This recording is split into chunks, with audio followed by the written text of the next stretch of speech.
रामचंद्र की और मुक्त वंशी। जब गोपियां इकट्ठी होती है तो प्रेम की चर्चा करती है। उनकी ऐसी इच्छा होती है कि हमारे शरीर का चूर्ण बना करके, जैसे चंदन का चूरा होता है, चंदन जो है उसे को जब आरस से काटते हैं तो एक प्रकार से जो झड़ता है वो चूरा अपने आटे के समान खूब महीन होता है, चंदन का जो चूरा है। तो वे चाहते कि हमारे शरीर का चूरा बना लिया जाए और उसके ऊपर भगवान लेटे तो एक प्रकार से हम एक मुग्ध हो जाए। जब शरीर का चूरा बन जाता है तो उस चूरे में तो जान नहीं रहती, वहां फिर मुग्ध कौन हुए? किंतु उनका भाव है, उनका ये भाव है कि उस चूरे के बीच में भी हमारी जान कायम रहेगी। आपको मालूम रहे, एक छोटी सी कहानी है, वो लोकोक्ति है, कहीं ग्रंथ की भी हो तो उनको मालूम नहीं। एक समय की बात है, नारद जी जो है भगवान के परम धाम के वहां गए। परम धाम का मतलब यहाँ द्वारकापुरी। भगवान उस वक्त में द्वारकापुरी में वास करते थे। जाकर के नारद ने पूछा, भगवान सबसे बढ़कर आपको प्रिय कौन है और सबसे बढ़कर प्रेमी आपका कौन है? आपकी भी प्रीति सबसे बढ़कर किस में है? आपको सबसे बढ़कर कौन प्रिय लगता है और सबसे बढ़कर किसकी भक्ति है? तो उन्होंने कहा गोपियों। तो आज आप ऐसे तिलक पर सोते क्यों हैं? कि वो हमारे अंगुली के थोड़ी चोट लगी है, तो ये जो घाव हो गया इसकी पूर्ति जल्दी किससे हो? भक्त का जो खून है उसमें कपड़ा भिगो कर यदि इसके लपेट दिया जाए तो जल्दी आराम। जो प्रेमी भक्त है ना, उसे के खून में पट्टी आपने भिगो करके इसके लपेटी जावे तो जल्दी आराम। अच्छा महाराज, इसके लिए मैं चेष्टा करूं। जरूर करनी थी। जो संसार में भक्त कहलाते थे उनके पास नारद जी गए, बोले भगवान के चोट लग गई और भक्त के खून की बड़ी आवश्यकता है, तो आप कुछ दे सकते हो? आपके खून में पट्टी भिगो करके भगवान की अंगुली के लगावे। उन्होंने कहा कि नारद बात तो ठीक है, किंतु हम ऐसे भक्त नहीं जिससे हमारे खून की पट्टी से भगवान की आराम हो जाए। हम तो साधारण मामूली आदमी। नारद जी जहां गए, किसी ने कछु कहा, किसी ने कछु कहा, किंतु नारद जी को कहीं भी भक्त के खून की तस्वीर नहीं लगी। तब उस नारद को याद आई कि भगवान जो कहते थे कि गोपियां सबसे बढ़कर मेरी भक्त है, तो चलो एक प्रकार से ब्रज में चले। तो नारद जी घूमते फिरते ब्रज में आ गए और ब्रज में आकर के ये प्रस्ताव गोपियों के सामने पेश किया तो गोपियां बड़ी खुश हुई। बोले भगवान के अंगुली के चोट लग गई और भगत के खून से भी आराम हो सकता है। तो नारद, तेरे पास क्या है? सो बर्तन है। बोले कमंडलू है। तो बोले तुम दो। कमंडलू को लेकर के और गोपियां अपने जान चिर चिर के उसको भरने लगी। कमंडलू को भर दिया खून से। बोला नारद, हमारी ऐसी भक्ति तो नहीं है, किंतु हमारा खून यदि भगवान के काम आ जावे तो हमारा जीवन सफल। नारद जी लेकर के वहां आए। महाराज इतना खून क्यों गया? बोलो महाराज बस बार बार पति भिजो भिजो करके बांधते रहो। बोले ये खून तुम्हारे को कहाँ मिला, कैसे मिला? बोले महाराज मैं बहुत भटका किंतु कहीं ऐसा मुझको नहीं मिला, ये खून गोपियों के पास मिला। उन्होंने बड़े हर्ष के साथ में हंसते हंसते अपनी जगह काट काट करके खून देना शुरू किया। हमारा कमंडल भर गया और हम कितना लावे। तो भगवान ने कहा कि नारद अब तुम्हारे समझ में आया सबसे बढ़ करके हमारी भक्ति किसमें है? हाँ बोला प्रभु समझ में आया। जब आपने कहा था कि सबसे बढ़कर गोपियां मेरी भक्त है तब तो हमारे समझ में नहीं आया था और मैं भक्त का खून लाने के वास्ते यहाँ से निकल गया। किंतु जब जहाँ गया वहां ही मुझको सूखा जवाब मिला, किसी ने भी नहीं दिया। बोलो नारद तू भटकता क्यों फिरा? क्या तू मेरा भक्त नहीं है? तुमको ये बात नहीं सूझी कि मैं भटकूं क्यों? इनके उंगली के चोट लगी है तो अभी जान काट करके अपना खून में दे दूं। जैसे गोपियों ने दे दिया तुम भी तो दे सकता था। हाँ महाराज ये बात मेरे उस वक्त मेरे हृदय में आई नहीं। बोलो गोपियों का कैसे आई? हाँ महाराज अब हमारे समझ में आ गई कि मैं तो झूठाई भक्ति का अभिमान रखता हूँ, आपकी भक्त तो गोपियां नहीं। एक समय की बात है, भगवान श्री कृष्ण जी अपने रनवास के मां रुक्मिणी आदि के सम्मुख के बीच के मां जब प्रेम का विषय चलता, कौन सी पटरानी का कैसा प्रेम है इस प्रकार का विषय चलता तो भगवान कहते हाँ सबका ही प्रेम। तो भगवान से पूछा करती रानियां कि सबसे ज्यादा प्रेम किसका है? बोलो सबसे ज्यादा प्रेम तो राधा जी का। तो कभी हमको भी उनका दर्शन कराओ। बोलो ठीक है कभी हो सकता है।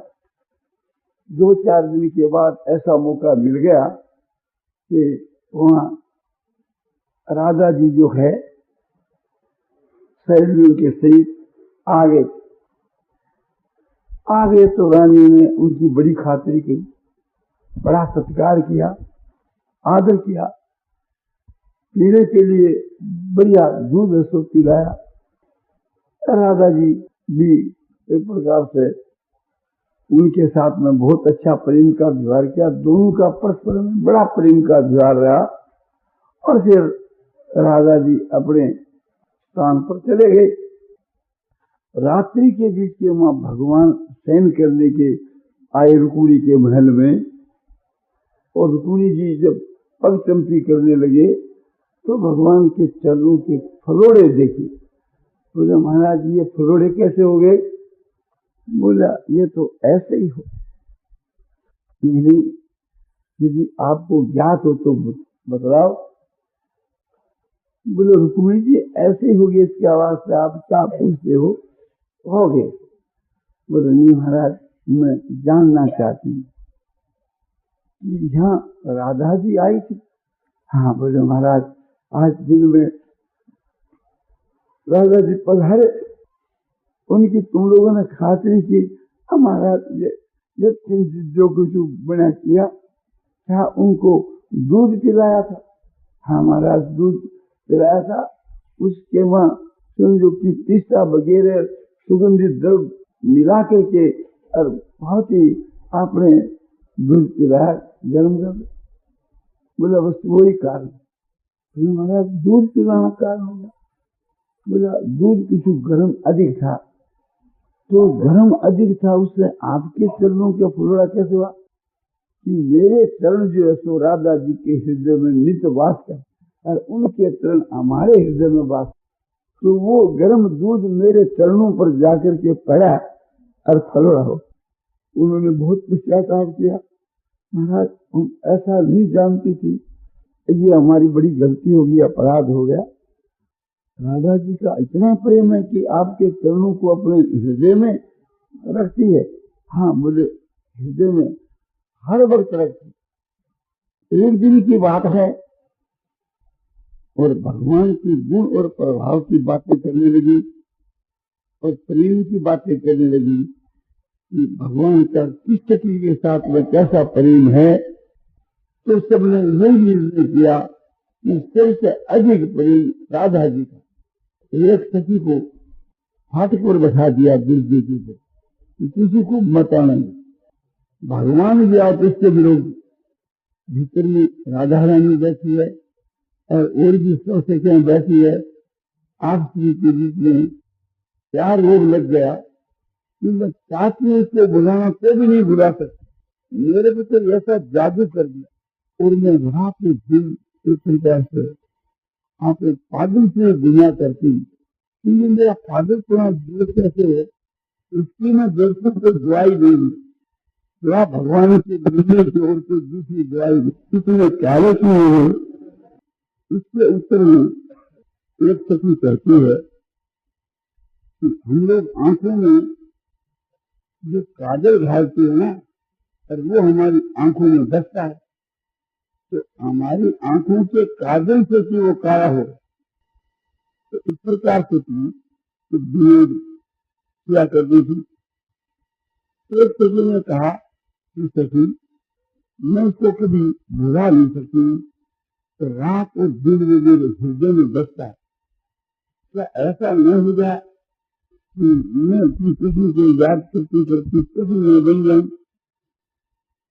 तो दूसरी किसी बोली बन जाते इसमें क्या हानि है। तू रात दिन किसी को याद करती है और किसी रात दिन तुमको याद करती। उनका नियम है कि जो सामान प्रपदन के काम ससुर बलाम हम, जो जिस प्रकार से मुझको भजते हैं तो वैसे ही भजता हूँ, तो वैसे ही भजता हूँ। तो तुम जब कृष्ण बन जाएगी तो वो गोपी बन जाएगी, तो तुम्हारा दाम्पत्य प्रेम तो कायम रहेगा। तो इसके वास्ते तुम्हारे को चिंता नहीं करनी।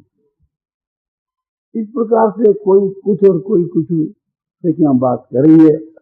इतने में वहां दुर्जे के ऊपर फाटक के ऊपर भगवान आ गए। उसे किसी रोक दिया कि भीतर जाने का हुक्म नहीं है राधा रानी, तो हुक्म ले लो। तो श्री कृष्ण आए और आप यहाँ ठहरिए, मैं पूछ कर आती। भगवान वहां दुर्जे को ठहर गए और वो पूछने गई। तो सखी ने कहा कि नहीं अभी नहीं, अभी तो हमारे रहस्य की बात हो रही है और वो आ जाएगा तो सब बात बंद हो जाएगी। कह दो अभी थोड़ी बात है। तो गोपी आकर की विनय से कहने लगी कि अभी प्रेम का जो तत्व है और है वो जो समझ जाती है या कोई पुरुष समझ जाता है, वहां भय और संकोच आदर और सत्कार वहां से विदा हो जाता। जब साधक सारे भावों से उठ जाता है, सारे भावों से ऊपर को उठ जाता है, वहां फिर ये सब नहीं होता। सारे भाव क्या, जैसे माधुर्य भाव है, दास भाव है, सख्य भाव है और वात्सल्य भाव है, शांत भाव है। माधुर्य भाव के भी दो भेद होते हैं, एक स्वकीय और एक परकीय। अपनी जो धर्मपत्नी है उसका जो माधुर्य प्रेम है वो स्वकीय है, और जो अपने दूसरे की है और वहां जो माधुर्य प्रेम है वो परकीय भाव। उसमें फर्क क्या है? उसमें फर्क यह है, अपनी स्त्री के हृदय में काम दीपन हो जावे या पुरुष के हृदय में काम दीपन हो जावे तो उसमें दोष नहीं है, क्योंकि वो अपनी धर्मपत्नी है। उसके साथ में सहवास करने में भी दोष नहीं है। किंतु स्त्री दूसरे की है और उसके बीच में मधुर प्रेम है, विशुद्ध प्रेम है। वह विशुद्ध प्रेम के मां यदि काम वासना हो जावे तो वो काम वासना उसमें कलंक है। सहवास की तो बात ही दूर रही, वहाँ काम तो जहाँ प्रेम होता है वहाँ इस प्रकार से ये कोई भी दोष वहां नहीं रहता। तो उन सब का विशुद्ध प्रेम था। फिर कभी एक प्रकार से कि संकोच या भय, ये आदर, ये सत्कार आ जाता, तो एक प्रकार से समझो कि जैसे वात्सल्य भाव है, जैसे सख्य भाव है, दास भाव है। कोई सखी है तो दासी थी और अपना दास भाव रखती थी, तो उसके मन के मां अपने स्वामी का भय भी हो जाता, संकोच भी होता। इसी प्रकार से थी सख्य भाव किसी का रहता है तो उसके बीच के मां कुछ लज्जा रहती, और सब भाव से जब ऊपर उठ जाता है तो ये दोष वहां नहीं आ पाता। तो एक साथ भी कई भाव रहते और सब भावों से ऊपर उड़ जाता है, तो उससे ये सारे भाव अंतर्गत होते हुए भी उन भावों के कारण से जो कुछ कमी समझी जाती है वो आगे जाकर के मिल जाती। दास भाव जो है वो ऊंचा भाव है, इसी प्रकार से सख्य भाव भी ऊंचा भाव है। हनुमान जी का जो श्री रामचंद्र जी में जो भाव था वो दास भाव था, और अर्जुन का जो श्री कृष्ण जी में जो भाव था वो दास भाव भी था और सख्य भाव भी था। भगवान ने खुद कहा है कि भक्तों से में सखा थे, तू मेरा भक्त और सखा है। अर्जुन ने भी कहा है मैं सखा ऐसे मान करके आपके साथ के मां जो व्यवहार किया है आसन पर, सज्जा पर, और जो आपके साथ के बीच के मां किसी तिरस्कार कर दिया है, उसके लिए मैं क्षमा प्रार्थना करता हूं। तो ये भी एक प्रकार से थी अर्जुन के लिए उच्च भाव नहीं, उद्धव का जो भाव है ये भी दास भाव भी था, सख्य भाव भी था। और जितने जो गोप ग्वाल थे उन सब का सख्य भाव था, और गोपियां जो है इनका ये सखियां थी, इनका सख्य भाव भी था, और बहुत उनका माधुर्य प्रेम था।